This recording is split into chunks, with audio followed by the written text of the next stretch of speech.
This is Win News. Tonight, a bushfire eases in the state's north as snow blankets parts of Tasmania.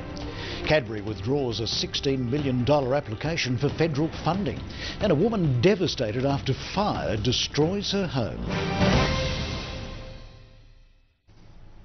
Good evening, Peter Hughes in Tasmania with Win News. Weary fire crews are preparing to work through the night. Strong winds threaten to intensify a bushfire in the state's north. The Tasmania Fire Service is warning residents near Lefroy to remain on high alert. Rebecca Elston has the details. Smoky haze lingers over the town of Lefroy. More than 100 firefighters have been securing the 24-kilometre bushfire perimeter, which has so far burnt through more than 1,000 hectares. In a Tasmanian first, Victorian air tankers were brought in to help douse hotspots. Today they were brought back in to consolidate what we saw as our weakest point given the weather conditions. They have done 2 runs out of Victoria, dropped several thousand litres of retardant, which has helped us our snow end to consolidate that critical edge. Residents were allowed to return to the area late last night, and it's then they say that they realised just how close their homes came to being in the direct path of the burning inferno. Well, we knew it was close, but we didn't realise how close it got. Well, it was like less than a kilometre or something. So, yeah, it was pretty intense. The Tasmania Fire Service is warning residents to stay vigilant.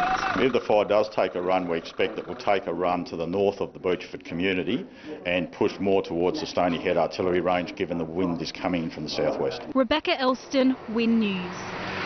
Now ahead on the Win News Hour tonight, a young Australian woman killed in an Austrian avalanche, and Prince William caught up in an animal welfare scandal.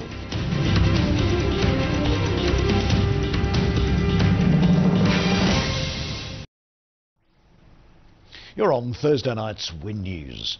Tasmania Police says it's well prepared for the upcoming Cricket World Cup matches at Blunston Arena, and officers have plans in place to ensure safety and security at the games.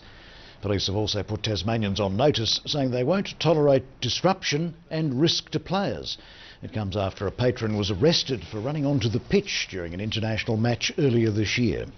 An uncomfortable moment for Prince William visiting an elephant conservation park in southern China. Well, just a few hundred yards away, elephants were being forced to perform cheap tricks for local tourists. Your Royal Highness, have you been told about the performing elephants next door? William has urged China to crack down on the illegal ivory trade. And they say that elephants never forget. Brent Costelloe joins me now. Do you ever forget things? Sometimes, not too often, thankfully. Yeah, so do I. Anyway, what's coming up tonight? Yeah, lots coming up on this Thursday night. Peter, the wild thing of Australian cricket signs on with the Hobart Hurricanes. I'm 32 years old. I know I've still got 2 or 3 good years left in my body. And Hobart showed all the confidence in me and gave me a nice offer. It comes as the Tasmanian Tigers begin their penultimate Sheffield Shield match of the season against New South Wales in Sydney. Day 1 highlights a little later. Meanwhile, Ireland trains at Bellerive Oval ahead of Saturday's World Cup clash against Zimbabwe. And in netball, Arrows will be out to keep their unbeaten start to the State League season alive against Karana this weekend. Well, that's coming up shortly in sport. You're a good man. Thanks very much indeed. Now, stay with us. Up next, the Hobart heart surgery team claiming a world first record. And the Eurovision contestant declared the right guy for the job.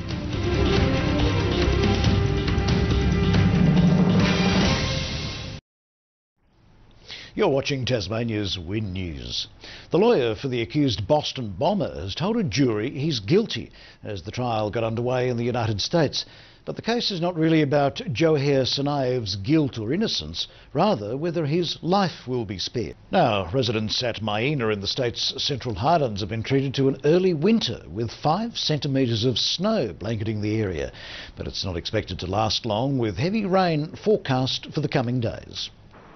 Just 5 days ago, Tasmanians were enjoying the summer's sunshine, but this morning the weather took a turn, leaving picturesque scenes like this. Residents in the state's Central Highlands making the most of the surprise. The cold front that moved through here this morning brought 5 centimetres of snow to the Central Highlands, while snowfalls were also recorded on Mount Wellington and Mount Field. But the Bureau says it's not unusual for this time of year. You can get snow in Tasmania at any time of the year. It's really due to our location being an island in the Southern Ocean. But the snow is not expected to last long, as another front crosses Tasmania tonight, bringing rain and gusterly winds. Hannah Jenkins, Win News. Amazing, only in Tasmania.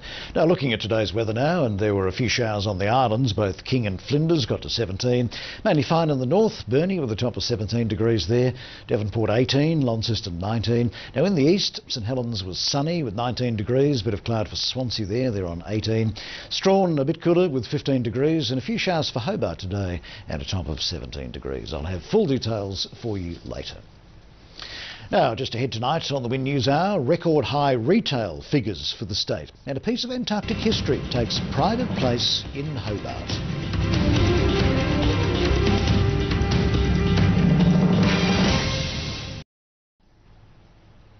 It's the Win News Hour.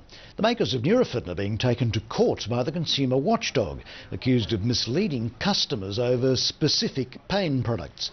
The ACCC says the painkillers are identical, despite claiming to treat different kinds of pain, such as migraines, period pain and back pain.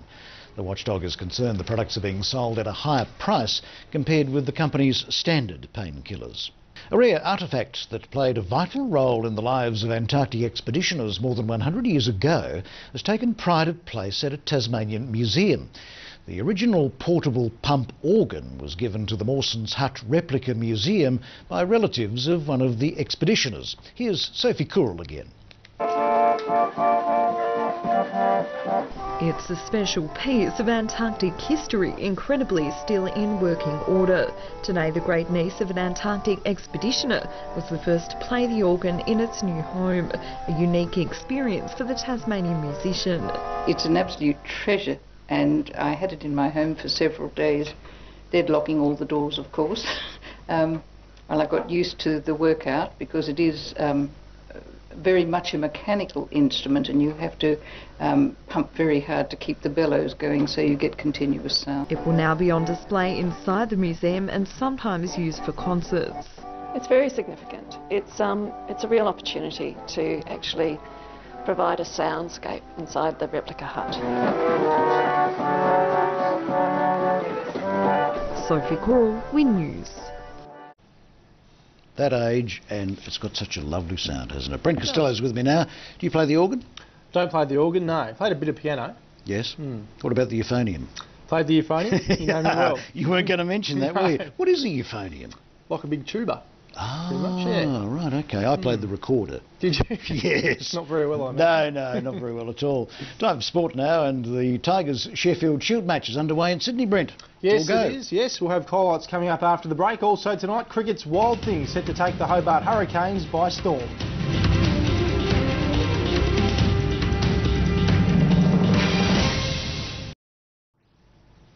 Tasmania has posted a modest total on the opening day of its penultimate Sheffield Shield match of the season against New South Wales in Sydney.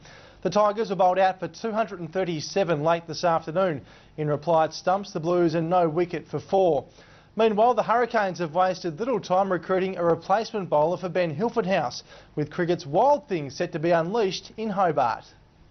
Sean Tate arrives in Hobart after stints with the Melbourne Renegades and more recently the Adelaide Strikers. It's weird how it all works out. I never thought I'd be coming down and playing Tassie, but no, it's you know, I'm very chuffed for the signing. Yeah. And the Hurricanes face some stiff competition for his services. Absolutely, every single team put a massive offer. No, it's, Tate is now a 2020 specialist. Just 2 seasons ago, he was the Big Bash League's leading wicket taker. Sort of struggled a little bit during the Big Bash this year, missed a couple of games, but still ran in and bowled fast and performed pretty well, so that's all I can ask for, I suppose. And just 4 Island players trained at Bellerive Oval today ahead of the team's World Cup match against Zimbabwe on Saturday. It's actually good because the guys are trying to impress the coach as well, so I had a bat there for probably 45 minutes, which I probably wouldn't do, so it's good to have a good long hit. Former New South Wales coach Matthew Mott is now a part of the Irish setup. It's been fun to work with, and Ireland as a group, you know, it's an exciting place to be because they're on the way up and they're keen to do well, and it's a group that's really behind each other.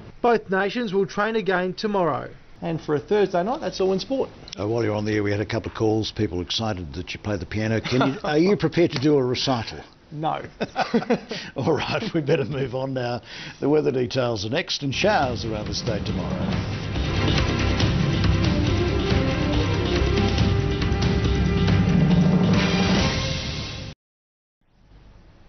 This is Wind News. The weather now, and a little fresh for the state today. Temperatures were down as a cold front overnight brought showers across the state. Onto the map, King and Flinders Islands and Burnie all made 17 today.